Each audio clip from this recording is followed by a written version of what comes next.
కదిరి ప్రజలందరికీ అస్సలాము అలైకుం, నమస్కారం. ఈరోజు లేస్తానే ఏ వార్డులో ఏ బూత్లో ఏం పర్సెంటేజ్ ఎస్ఐఆర్ గురించి జరిగింది అని చూడటం జరిగింది. కొన్ని బూత్లలో అయితే ఎస్ఐఆర్ 35% జరిగింది, కొన్ని బూత్లలో 40% జరిగింది. అది చూసిన తర్వాత ఖచ్చితంగా ఇంకోసారి మాట్లాడాలా అని ఈ ప్రెస్ మీట్ పెట్టడం జరిగింది. నేను ప్రతి ఒక్కరికి కూడా కోరేది ఒకటే, దయచేసి మీ నెగ్లిజెన్సీ వదలండి. నెగ్లిజెన్సీ వదిలేసి బిఎల్ఓల దగ్గర మీ అప్లికేషన్స్ ఉన్నాయి, మీ అప్లికేషన్లు తీసుకోండి, అది ఫిలప్ చేయండి. మళ్ళా మీ బిఎల్ఓలకు మీరు ఆ అప్లికేషన్లు ఇవ్వండి. ఇప్పటి వరకు ఇంకా 35%, 40% అయినాయంటే ఎంత సిగ్గుచేటండి. మీరంతా ఏం చేస్తున్నారు? మీకు ఓట్లు వద్దా? మీకు దేశ నిర్మాణంలో మీరు భాగస్వామి కారా? అంటే మాకు ఓట్లు వద్దులే, ఓట్లతో మాకేమి అని మీరు నెగ్లిజెన్సీగా ఉన్నారా? నేను ఒకటే చెప్తున్నా, మీకు ఓటు హక్కు మీద ప్రేమ లేదంటే దేశం మీద కూడా మీకు ప్రేమ లేనట్లే. ఎందుకంటే మీ ఓటే మీరు కాపాడుకోలేకపోతున్నారంటే మీరు దేశాన్ని ఏం కాపాడతారు? మీ సేవే మీరు చేసుకోలేకపోతున్నారంటే దేశ సేవ మీరు ఏం చేస్తారు? ఇప్పటి వరకు 40%, 35% ఉందంటే ఇంకా మిగతా వాళ్ళు అందరూ అప్లై చేయకపోతే మీ ఓట్లు ఎగిరిపోతాయి కదా. మళ్ళీ ఈసీ ఓట్లు తీసేసింది, బీజేపీ ఓట్లు తీసేసింది అని అంటుంటారు. మనం అప్లైనే చేయకపోతే వాళ్ళు ఏం చేస్తారండి?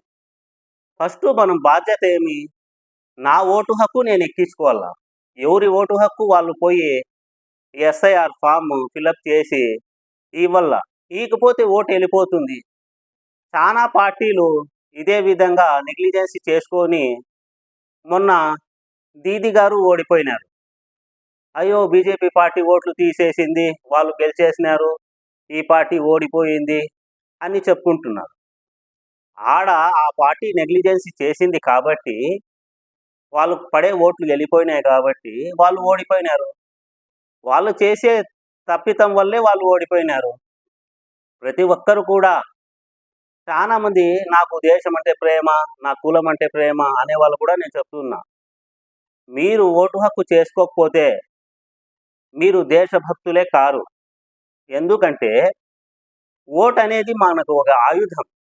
ఒక మంచి నాయకుడిని ఎన్నుకోవాలన్నా, ఎవరన్నా దౌర్జన్యం చేసే నాయకుడిని దింపాలన్నా కూడా మీకు ఓటు హక్కు కావాలి. మీకు ఓటు హక్కే లేకపోతే మంచి నాయకుడిని మీరు ఎన్నుకోలేరు, ఒక చెడ్డ నాయకుడిని కూడా మీరు దింపలేరు. అందుకని దయచేసి ప్రతి ఒక్కరికి కూడా నేను దండం పెట్టి కోరుకుంటున్నాను, ప్రతి ఒక్కరూ కొంచెం టైం తీయండి, ప్రతి ఒక్కరూ అప్లికేషన్లు తీసుకొని పోండి, అందరూ ఫిలప్ చేసి మీ ఓటు హక్కు మీరు వచ్చేటట్లు చేసుకోండి. చాలామంది మాకు లేదేమో, నాకు పబ్లిక్ సర్వీస్ చేసే వాళ్ళకు కుల పిచ్చి ఉండకూడదు, క్యాష్ ఫీలింగ్ లేదు, పార్టీ ఫీలింగ్ కూడా నాకు లేదు. ఎందుకంటే ప్రతి ఒక్కరికి మేలు జరగాలనే ఉద్దేశంతో చెప్తున్నా. చాలామంది కొంతమంది ఈ ఎస్ఐఆర్ అనేది మాకు లేదులే, మాకు కాదులే అనుకుంటున్నారు. ఇది ఎస్ఐఆర్ కులమతాలకు అతీతంగా ప్రతి ఒక్కరికి జరుగుతూ ఉంది. ప్రతి ఒక్కరు కూడా ఇది అప్లికేషన్ ఫిలప్ చేయాలి.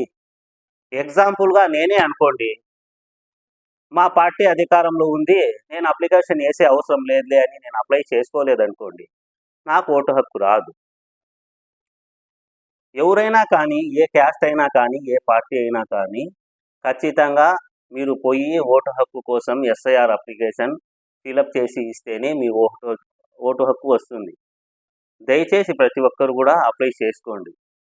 అదే కాక ఒక చిన్న ఎగ్జాంపుల్ చెప్తాను. నేను ఓటు హక్కు చేసుకోకపోతే దేశం మీద ప్రేమ లేదని ఎందుకు చెప్తున్నానంటే, ఒక చిన్న ఊరు ఉందనుకోండి, మాలుమూల ప్రాంతంలో, ఒక అడవి ప్రాంతంలో ఒక ఊరు ఉందనుకోండి. దాంట్లో ఒక 50 ఓట్లుంటాయి. ఆ 50 ఓట్ల కోసం ఏదో ఒక నాయకుడు ఓట్లు అడిగేకి పోతాడు.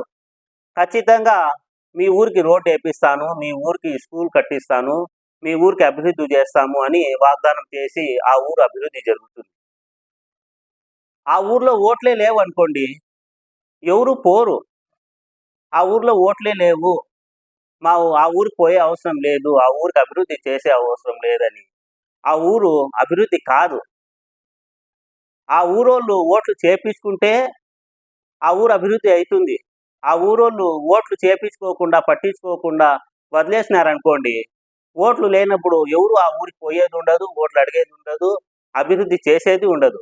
అదే విధంగా చాలామంది నేను నా క్యాస్ట్‌ని ప్రేమిస్తున్నాను, నా క్యాస్ట్‌ని నేను మేలు చేస్తాను అనే వాళ్ళకి కూడా నేను చెప్తున్నా. మీ క్యాస్ట్‌కి ఓట్లు లేవనుకోండి, ఆ క్యాస్ట్‌కి ఓట్లే లేవు, వాళ్ళకి మనం ఏం చేసే అవసరంలే అని మీ సబ్ క్యాస్ట్‌కి ఏ గవర్నమెంట్ అయినా కానీ, ఏ పథకం కూడా వదలదు. ఎవరికి ఓట్లుంటాయో, మీరు మాకు ఓట్లేస్తే మీకు ఈ లాభం చేస్తాము, మీకు రిజర్వేషన్లు ఇస్తాము, మీకు ఆ పథకం ఇస్తాము, ఈ పథకం ఇస్తాము అని అధికారులు అయితే ఏమి, అధికారంలో ఉండే పార్టీలు మీకు మేలు చేస్తాయి. మీకు ఓట్లే లేకపోతే, వీళ్ళకి ఓట్లు లేనప్పుడు మనం వీళ్ళకి పథకాలు ఇచ్చి కూడా ఏం ప్రయోజనమని మీకు పథకాలు కూడా రావు. దయచేసి ప్రతి ఒక్కరు కూడా మీ సేవ కూడా మీరు చేసుకోండి, మీ ఊరి సేవ కూడా మీరు చేయండి, మీ దేశం సేవ కూడా మీరు చేయండి. మీకు ఓటు హక్కే లేకపోతే దేశ నిర్మాణంలో మీ భాగస్వామ్యం ఉండదు. కాబట్టి ఓటు హక్కు చేపించుకొని వాళ్ళందరూ దేశాన్ని ప్రేమించలేదు అనే నేను చెప్తాను. దయచేసి ప్రతి ఒక్కరు కూడా ఈ 40% అయితే ఏమి, 35% ఉండే వాళ్ళంతా ఏ పార్టీ వాళ్ళైనా కానీ, ఏ క్యాస్ట్‌లో ఉండే వాళ్ళైనా కానీ, మీరు దయచేసి ప్రతి ఒక్కరికి అవగాహన వచ్చేటట్లు చేసి, ఇవి మసీదుల్లో కూడా ఏలాన్ చేయండి. దేవాలయాల్లో కూడా ఏలాన్ చేయండి. చర్చుల్లో కూడా మీరు అనౌన్స్ చేయండి. మీరు ఓటు హక్కు ఎక్కించుకోండి. మీరందరూ ఇది దేశభక్తినే. ఇది 10 మందికి మేలు చేసే కార్యక్రమం కాబట్టి దేవాలయాల్లో, చర్చుల్లో కూడా చెప్పొచ్చు. అంటే ప్రతి ఒక్కరూ ఎక్కించుకోండి. ఇది ఎక్కించుకుంటేనే మనకు లాభం అవుతుంది, మన దేశానికి లాభం అవుతుంది, ప్రతి ఒక్కరికి ఓటు హక్కు ఉండాలని ప్రతి ఒక్కరు అనౌన్స్‌మెంట్ చేసి, ఇప్పుడు చాలా రోజులు లేవు, చాలా తక్కువ టైం ఉంది.